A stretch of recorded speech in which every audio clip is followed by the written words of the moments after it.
La justicia penal militar tiene sus antecedentes más remotos en el derecho romano con las normas que regían a las legiones, y su génesis en el derecho punitivo en Colombia. Tiene como fuente histórica directa el derecho penal castrense español cuando Carlos III promulgó el Decreto Real del 9 de febrero de 1793, estableciendo la vigencia del fuero militar en los ejércitos de España y ultramar y señalando que los delitos de los militares serían conocidos por los tribunales castrenses. En esta primera época la única diferencia entre la justicia penal militar y la común era el fuero, pero con el devenir histórico se fueron acentuando, habida cuenta de las especiales tipologías militares derivadas de las particularidades de su función. Durante la emancipación la primera aplicación conocida del derecho penal militar en las huestes patriotas se presentó cuando el general Antonio Nariño, investido del mando del Ejército Unido de la Nueva Granada, adelantaba la campaña del Sur y 3 militares europeos de nombres Manuel Roergas de Servies, Cortés de Campomanes y el barón de Schomberg incurrieron en conductas que hicieron pensar al general Nariño en una insubordinación con perfil de conjura contra él, ordenando el inicio de la investigación, separando a los militares del ejército, y enviándolos a Santa Fe para que fueran juzgados conforme a la normatividad del derecho español.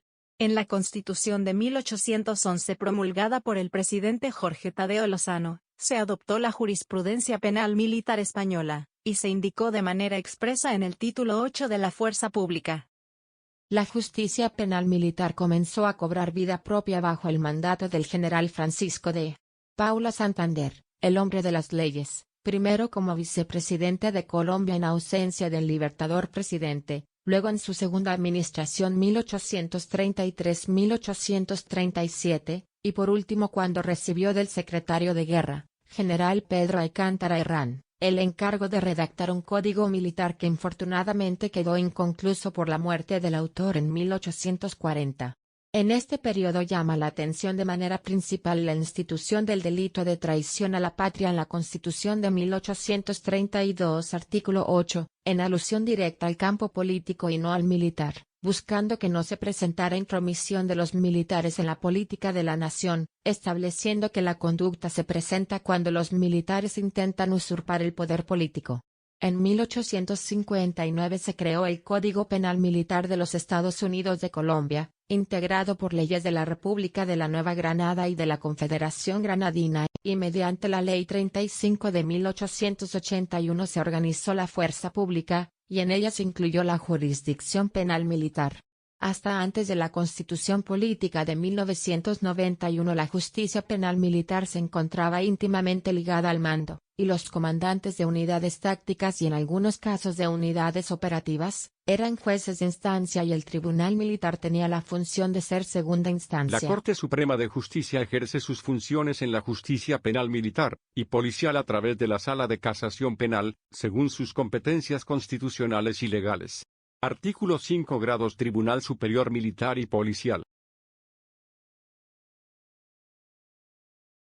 La nueva justicia penal militar no deja de mirar aspectos críticos como son lo relacionado con el principio de obediencia debida, pues señala que la comisión de un hecho punible constituye para su autor elemento eximente de responsabilidad, siempre que obre en cumplimiento de orden legítima y que haya sido impartida por autoridad competente con las formalidades legales, eliminando con ello la posibilidad de que los miembros de la fuerza pública cumplan órdenes manifiestamente ilegales que contradigan la función constitucional y legal de las instituciones armadas del Estado. Equiparándose a los recientes avances de la justicia ordinaria en Colombia, la justicia penal militar, por el cual se adoptan medidas de urgencia para garantizar la atención y la prestación de los servicios por parte de las autoridades públicas y los particulares que cumplan funciones públicas, y se toman medidas para la protección laboral y de los contratistas de prestación de servicios de las entidades públicas, en el marco del estado de emergencia económica, social y ecológica, por el cual se modifica el artículo 2.2.2.2 del título 2 adaptación de medidas para implementar el sistema penal acusatorio en la jurisdicción penal militar, del decreto 1070 de 2015 por el cual se expide el decreto único reglamentario del sector administrativo de defensa. En Colombia, los uniformados tienen una norma especial para tramitar los delitos que hayan cometido, el Código Penal Militar Ese código es la base de la justicia penal militar para investigar y juzgar las conductas cometidas por policías o militares en actos relacionados con el servicio.